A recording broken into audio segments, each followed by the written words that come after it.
Hi, everyone, and welcome to another episode of our Science Technology series. I'm Dr. Vanessa Beasy, and today we will be talking about water quality and the Wildlife Conservation Association's water quality monitoring program here in the Nosara area. Our apologies already for the delay in our broadcast due to technical difficulties. Hopefully, those of you that missed us will get to watch this video later. We are going to get started all over again as if nothing had happened. So today we're going to talk about water quality, and one of the big questions that I think is really important to consider before we even go there is, why does water quality matter? So I'm asking you, if you're watching, send an answer in the comments section. But overall, water quality is one of the most important things for human health and for all life on Earth. Majority of our body is made up of water, and all life depends on it. And it turns out, although we live on the blue planet and there's a lot of water covering the face of the Earth, very little of that water is accessible to us as fresh water that we can drink and use. And so that little amount that we do have, we really need to take care of. So hopefully we have a few people that are able to join. I'm going to jump right in today. Before we get started, please, if you haven't already, check out the swimguide.org or download the SwimGuide app. This is an application I'm going to refer to later on that we're using to post water quality monitoring results and share them with the public. Whether or not you live in the Nosara area, this app and website have access to information for recreational water quality all over North America and other parts of the Earth. So wherever you go, you can always use this app to check the water quality before you get in the water. So really quickly, as we get started, I wanted to share with you the story of our water quality monitoring project. I'm going to refer to a few different links in this story, so I'm going to share this in the comments section for anyone that wants to check them out. Hopefully that works. And I'll check on that later to make sure the links are functioning well, so that you can access those. I'm going to go ahead and share my screen to tell you the story about the water quality program here and what it is that we do. So the water quality monitoring program at the beaches of Nosara provides weekly, year-round water quality data to the public. This is an area that has become very recognized internationally for tourism, and we depend a lot on not just tourism visiting, but also the surf industry is a really big part of how Nosara works. But recently, rapid rates of development have caused some concern that there might be some wastewater treatment issues, and residents and visitors have reported brown, murky, foamy water, and so a lot of people have been very concerned about what's in the water that we're swimming in. Here in Costa Rica, the Ecological Blue Flag program conducts water quality testing twice a year, but more frequent testing would help us supplement these efforts and make sure that we inform safe beach going on a year-round basis. So here in Nosara, we have 3 different sample locations that we are sampling weekly throughout the entire year. And this includes 2 very highly used areas of what we call Playa Guiones, or some people refer to it as Nosara, and the nearby river mouth of the Rio Nosara River.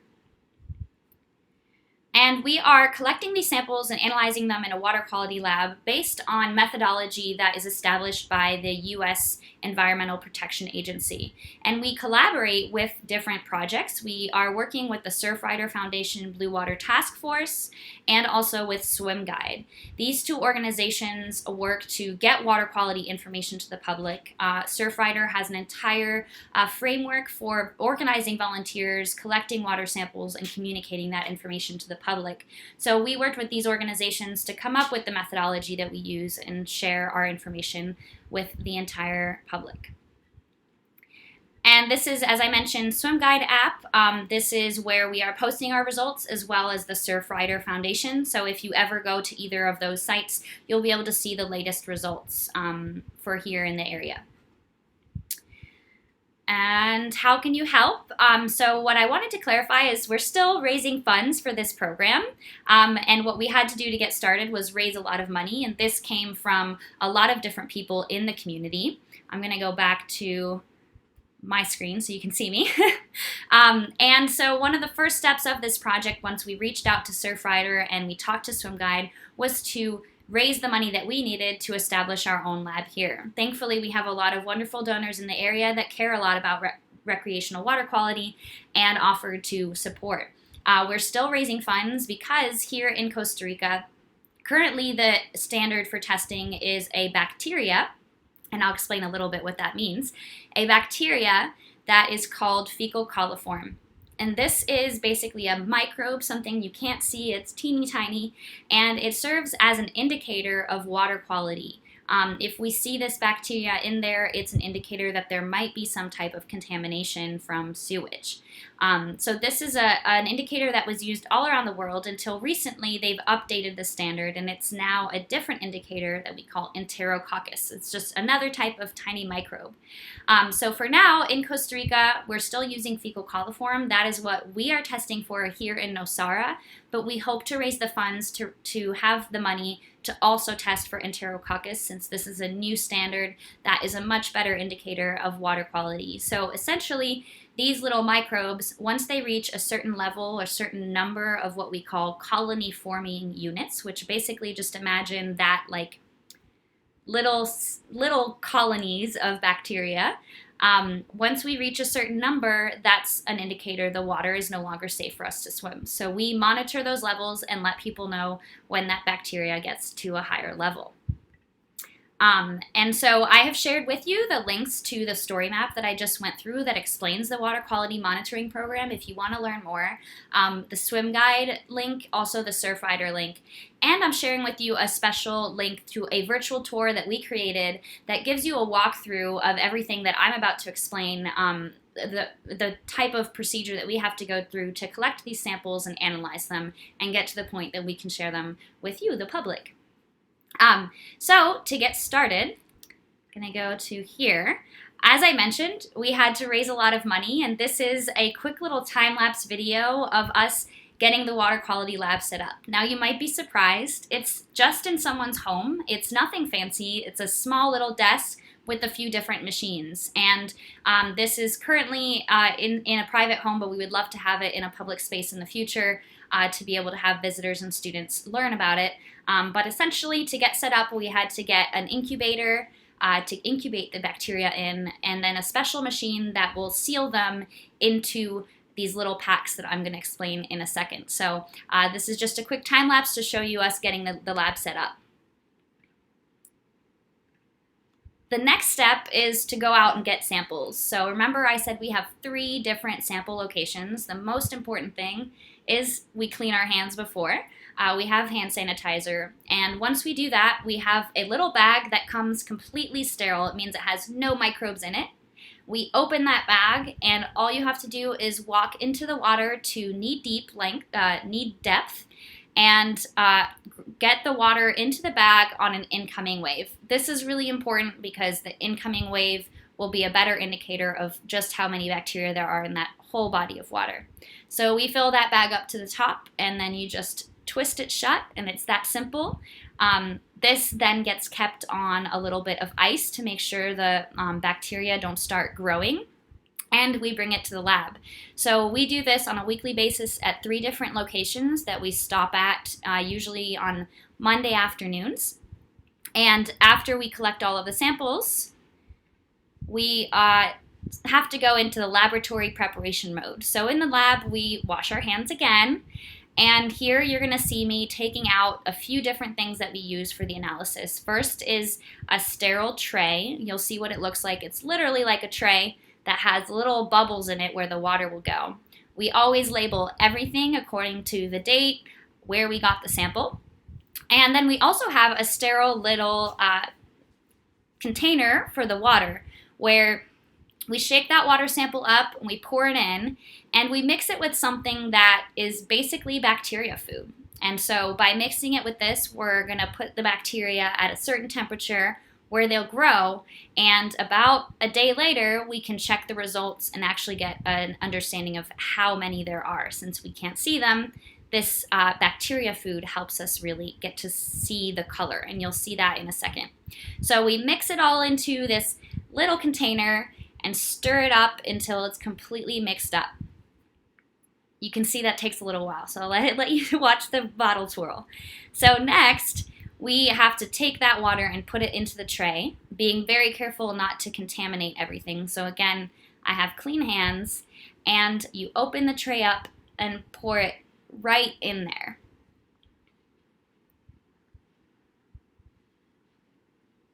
And we do this for every single sample, so I'm usually doing 3, but we actually also do an additional one that we test with sterile water, and that's kind of our negative control to make sure that the water that we're using in the lab and that we're not contaminating anything extra. Once it's ready to go, we put it in that tray and it goes through this machine that seals it. You can imagine it kind of being like a vacuum sealer. And what this does is it seals all of the water in our sample inside the tray and prepares it to go into the incubator. It goes into the incubator to test for fecal coliform. We incubate at 44.5 degrees Celsius for 20 hours. So once that's done, I head home and wait, and I go back to the lab 20 hours later, so a little less than a day later, and go to look at the results. We get our trays out of the water bath, and they're very wet. We'll dry them off. Once we've done that, you can see that I had a negative control. You're going to compare the one on the left to the sample on the right, and the one on the left is our standard. So if our sample is any darker in color than our reference one, we know that there's bacteria in there that we're going to count. So what we basically do is we count each cell that is a brighter color than the reference, and that gives us the result, or the number of bacteria, based on a table that gives us the calculation. And those results go onto SwimGuide. So I'm going to head back here and just double check to see if there are any questions that have popped up. That's the overall procedure of what we do. As I mentioned, we have a virtual tour if you want to go through and see what each location looks like. We have a 360 photo of the area, and you can also get a look inside the lab and a look at what those trays look like to learn how it works. In addition, all of the videos that I shared, our tutorial videos, are available on our Facebook channel as well. And before we get going, I would like to share with you a very special, the tool that we use to share this information with the public, which is swimguide.org. You can get this as an app, or you can look at it online. I'm going to share with you just the web version because it's very similar to the app.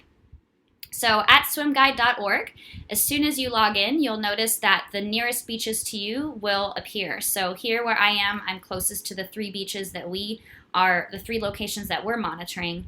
And you can see that they're all marked right now as a special status. But when you click on here, you will get more information about this beach, and where you see special status now, as soon as our beaches are opened again after the government reopens beaches following COVID, we will have in that area where it says special health or safety status, you will see a color, either red or green. So red means that it failed the test, and green means that it passed.